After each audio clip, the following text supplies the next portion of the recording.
Yeah. Feeling like a shark, like fish. The life aquatic is my part-time shift till I flood blood diamonds on the part-time wristless. Just an outlet, I did it out of interest. Those things. So how's the pandemic been for you so far? Pandemic's been really stressful. It's just, or in a way where it's been like not. It's like somehow not been the most stressful year of my life somehow. Somehow it's not been the worst year. So I think that says a lot. But it's made me anxious. Just made me anxious. I think I already feel vulnerable, like as a artist, as a black man in society. So like this just made me feel extra vulnerable, and to know to see how little was done like to protect us, like how it felt weird, but it's nice to know like they finna drop that vaccine. You know what I'm saying? Get the ball rolling again. It's been odd, man. Yeah, it's been a weird year for sure. It's definitely been weird trying to finish an album during the pandemic. So I don't think I've ever asked you this, which is interesting because we've known each other for like 7 years. Who are some of your musical influences growing up? I've been thinking about that a lot lately because I can't tell. I think Lauryn Hill is a huge one. Lauryn Hill, Sade. I really liked Ludacris as a kid. I think I have so many influences over time. But growing up, I think those Jay-Z. I've been influenced by like everything I listen to. You're just naming the vinyls that are like right behind you. For real? Ludacris and Jay-Z. That's tight. So how did you meet Mulatto? I met Devin through a friend in high school. It was like right after I realized I want to start rapping.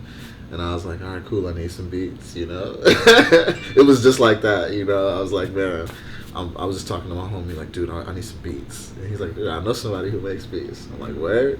I went to Von Steuben High School, and he knew somebody at Lincoln Park, and that was Devin. And really, me and Devin been linking up ever since. I don't think he liked the song that we made initially, but he said like he could tell I had flow or something, so he was like, he rocked with me. What was your experience like at Von Steuben? Von Steuben was it's kind of a blur. High school, it was when I realized that I didn't want to be like institutionalized, so I had like a rough time. I dropped out of high school, I dropped out. I like left. I didn't do my senior year. When I tell people that, they be like, you should get your GED, and I'm like, damn, I got my GED. But yeah, my experience was I couldn't focus on trying to learn anything. It was weird because I had been through a better school system already. I grew up in CPS, and then for a couple years I went to OP 97, and then coming back, the transition was like just stark contrast and resources in general. I could see that, just to know that you are being. You just like it felt like I was just a number on a sheet of paper. I didn't feel like anyone that I had any proper guidance or like mentorship or like how to focus on any curriculum or any discipline that I wanted to focus on. It didn't connect with me. When did you first meet Super? When the fuck did I meet Super? I met Super when I think he was engineering a session for my old group Supreme Regime at Classic for some reason. We booked a session at Classic Studios, and somehow Freddie was engineering the session. And it was like, it got to the point where we were all doing our own solo songs in our session. And I was doing my song. It was a song called Brother Tree. And he was like, dude, let me rap on this. And I was like, I had heard of Super before through our Oak Park ties. Like I said, the OP 97 school district. I knew some people from Oak Park who knew his music, and he grew up in Oak Park. But I was like, cool. And then he rapped on it, and then I was like, this dude, his style is weird. Like, he's just weird. It was just weird chemistry, weird vibe. But I did like the song, and I liked weird. Like, when it comes to music, I like weird music. So I was like, cool. And then we kind of just we didn't really link too much after that. But I think Sam started managing him, and that was my homie. And Sam just brought me to a studio he was working out of a music garage, and then I heard a song he was working on. It's called Forever. I'm remembering it pretty clearly. He was working on this song called Forever, and this nigga was like screaming. And I was like, I had just never seen anyone scream on a mic like that. So I was like, cool, I rock with this guy. We should work on music together. Alright, so at what point did you guys form Hurt Everybody? That's an interesting question. The point was like via text message one day, you know. We were talking, we had made a song. I think we were talking about Brother Tree, we liked it. And then he may have completely like spearheaded it in a way where it was like, he was like, let's do a band. And I was like, yeah. You know, I was 17 at this point.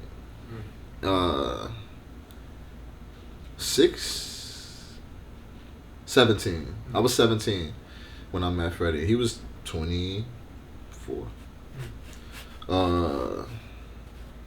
Yeah. So we had different mindsets, you know. And I had just got out of a group, so I was like really interested to see where my solo, you know, abilities could take me. And then I just kind of like the wind just, you know, blew me into another group. And I was already collaborative spirited, so I think that worked. And Freddie was like, let's do this. So it's been 6 years since the release of the Hurt Everybody EP. Looking back on it all these years later, can you speak about the impact that tape had on you specifically and just in Chicago? Man, it had just like an unexpected impact. Like that was just such like a raw, tender moment in both of our lives. And like, so it was like unmixed, like, you know what I'm saying, like raw, rough. We put out some wild music. And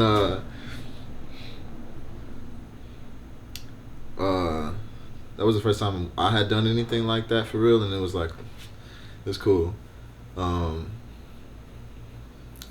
lot of people, I think at the time, that shit really opened up the ceiling for the way people were listening or receiving music. I guess a generation of music listeners were receiving or perceiving Chicago rap. I didn't realize it at the time because I just struggled with like imposter syndrome or something. You know what I mean? Like, wow, we just rapping, like whatever. And then it's like, oh no, we really it started. Then it was like, oh, people, we getting booked out of town, and people are hearing about us, and that's when it's like, all right, cool, we making waves. And a piece of us felt like we wanted to do that, and like that's what we were supposed to do at that time. So it was like, all right, cool, let's do this. Let's make some more impact. We know that we have the ability to make an impact. How it affected me, I mean, that shit crashed and burned. You know what I'm saying? So, like, it was fun for a minute. Then it was not at all. It was not fun after a while. One of my favorite shows I've ever been to was the Hurt Everybody reunion show at Concord. I don't know why or what it was, but like, can you press it? But that crowd and that just like moment was so dope to me. Like sometimes I'll still go back and I'll watch clips from that show. Like, wow, I've never seen a crowd like this. That was just a random thought. No, there are some moments where like the level that we were connecting with our audience and each other and like just like the moment or something. That was just a level where that shit transcended everything. Like that transcended all the differences me and Freddie had. That it just felt good, and I think that was the best part about for everybody, even like our shows, and our ability to bring people together and create moments. Yeah. Do you have a favorite show that you guys ever did? That one, or you know what? No. All of them were so fun. That was such a fun time, dude. We used to love doing shows. We secretly still do, but like it's just like different now. But I think that was crazy. That was I got to sing "Happy Birthday" to my little brother. That was fun. The shit. What's the? Because we used to smoke a lot of weed. I'll be seeing our names on bills from back then. I'm like, I don't remember this show at all. You know, I saw one where it's like we, some people who were opening it up for us, and I was like, I didn't fucking know. I didn't know we did a show with these people. It's crazy. I like the one in New York with Saba. It was supposed to be. It was like No Name, Saba, and us were on the bill, and then No Name didn't play for some reason. It didn't come. I don't know why, but that was fun. We had one here with Leather Chords and Post Malone. That was fun. But our headliner at Reggie's, that was crazy. That was like ours. That was like our everything. That was cool. So I've noticed just listening to you throughout the years that you use a lot of skits in your music on your projects. I do? Yeah, I was listening to Operation Hennessy today and the one in 2018 today, and there's lots of samples. Yeah, like movie skits. That's what I'm talking about though. Like movie little like or interview skits where it's like other people talking. Like, do you pick those out or does like Mulatto or Green Slime pick those out? I think it's like they pick it out. I think for the most part they'll pick. I'm trying to think. Mulatto picked all the ones for any of our projects for sure. I think Operation Hennessy was like both me and Slime back and forth because we realized we wanted to call it that, so we like watched the movie, got some inspiration. But yeah, we always we listen to like make sure. Really, Slime with sampling is like next level. Like he's crazy. He finds like gold. But yeah. How did you meet Green Slime? Slime, I met him in the Music Garage as well. Shout out to Music Garage. Well, fuck them because they kicked us out. I met him because me and my old group Supreme Regime were going, and we bought some studio time in a studio that he was running. And him and his friends were running it. We were just recording, and I didn't know he made beats or rapped or anything. I thought he just like smoked weed and chilled. And then we kind of after that group broke up, we kind of just kept that relationship. You know, he was always like a cool older head to me. You know? It's like a cool dude. So you haven't released a project since early 2019 with Operation Hennessy. What are you currently working on, and when do you think fans can expect like the next body of work? It's crazy to think I dropped Operation Hennessy in 2018, right? 19. 19? It was like February 2019. Oh, you're right. Yeah, it was 2019. Yeah, okay. Yeah. So with this one, it's definitely different.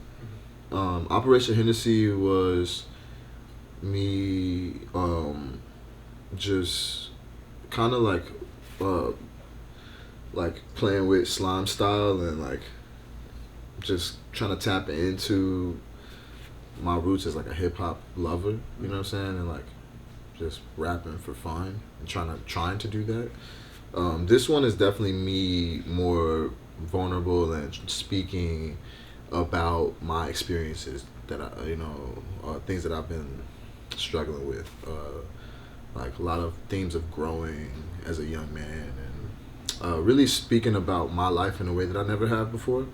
Like I kind of always am speaking about my life or alluding to certain things, but in this it's more explicit and like kind of straight to the point.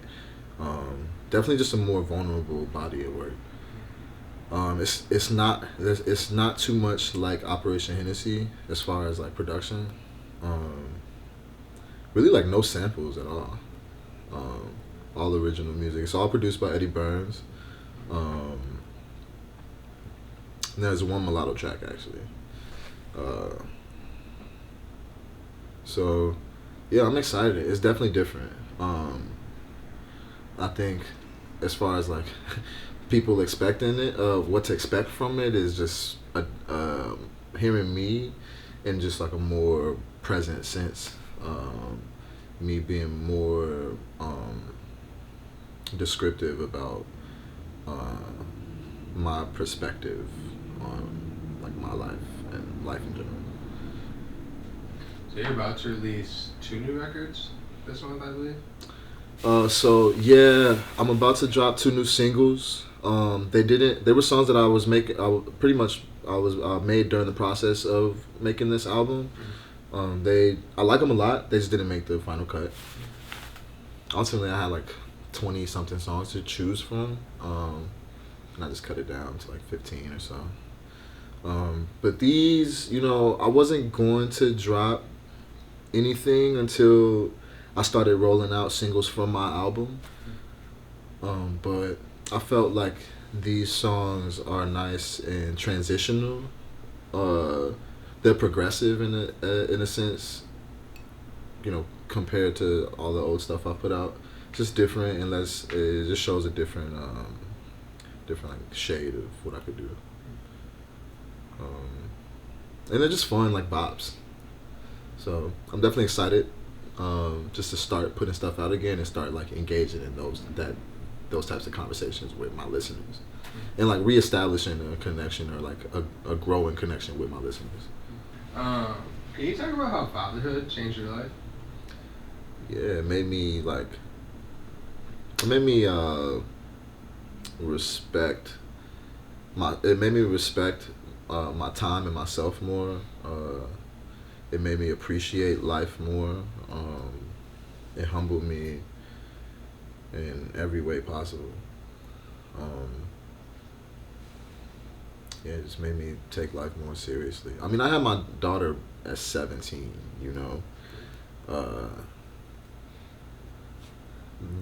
that that transition from like who you are at pre-17 to post-17 is like already just so drastic. So like I just had like a life to take care of and a responsibility that really ground me, and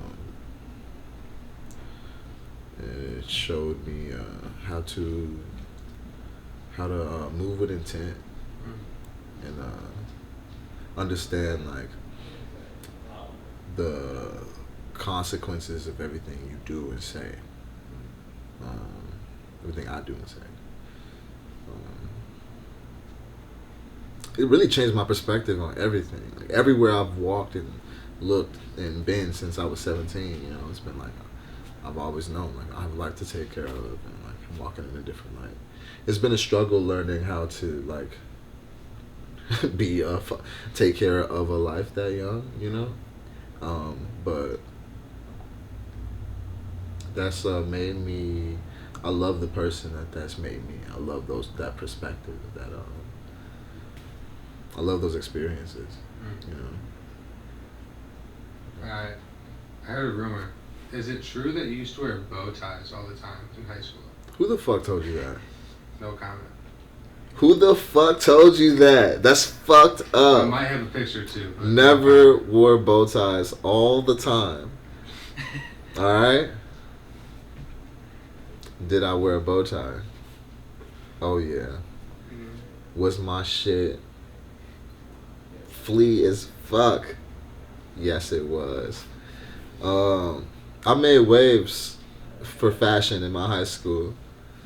Yeah, we left our mark, man. We left a legacy. We had to switch it up, man. We had to let niggas know, like, you could come in with some Clarks. You could come in with a chucker. Ain't nothing wrong with throwing a desert boot on, you know what I'm saying, and a vintage sweater or something. Niggas used to make fun of us sometimes, but I was really doing that. Some days I would walk around with my sunglasses on, you know, just to let people know what I was on, like early. Freshman, sophomore year, niggas knew. Like, all right, he's different. I'm definitely avoiding anybody with sunglasses on and a bow tie. Yeah. I didn't want certain people talking to me in high school. I knew that they wasn't gonna understand what I was on. I was on my way out early. Who are some artists that you haven't had a chance to work with yet that you want to work with in the future? On the production side, I want to work with Blood Orange. I want to work with Sufjan. That would be hard. I want to work with fucking the Neptunes, dude. Oh my god, the Neptunes. I want to work with Al the Chemist. I want to work with. Oh, dude. Yeah, the list goes on. I want a beat from Rock Marciano. Yeah. I want to work with everybody. I want to work with everybody that I like. If I could work with every artist that I like in some capacity, that would be tight. Why not? Right? Like, let's link up. Yeah. What do you think is missing in Chicago's music community? The desire to see other people grow and thrive and be creative and really imagine a world different than the one we're being shoved. Chicago politics are absolutely insane. Completely corrode the space for imagination, you know, connectivity, community, places and spaces where, you know, certain people link up. It's just very sectarian and segregated. All facets of Chicago. It's divisive and divided in every area: sports, religion, race, you know, career choice, you know, class. It's just it's crazy. So it makes sense that our art community has trouble feeling comfortable industrial or you know, just feeling good doing any fucking thing, you know. There's no industry here. I don't know if it's the winter. Do people just hate the winter that much? They just leave? You know, there's no fucking, you know, there's no place for us to all come and hear each other out or you know, it's just tough. I think I answered that as best as I can right now. I think so. I have a lot of thoughts. I think about that all the time.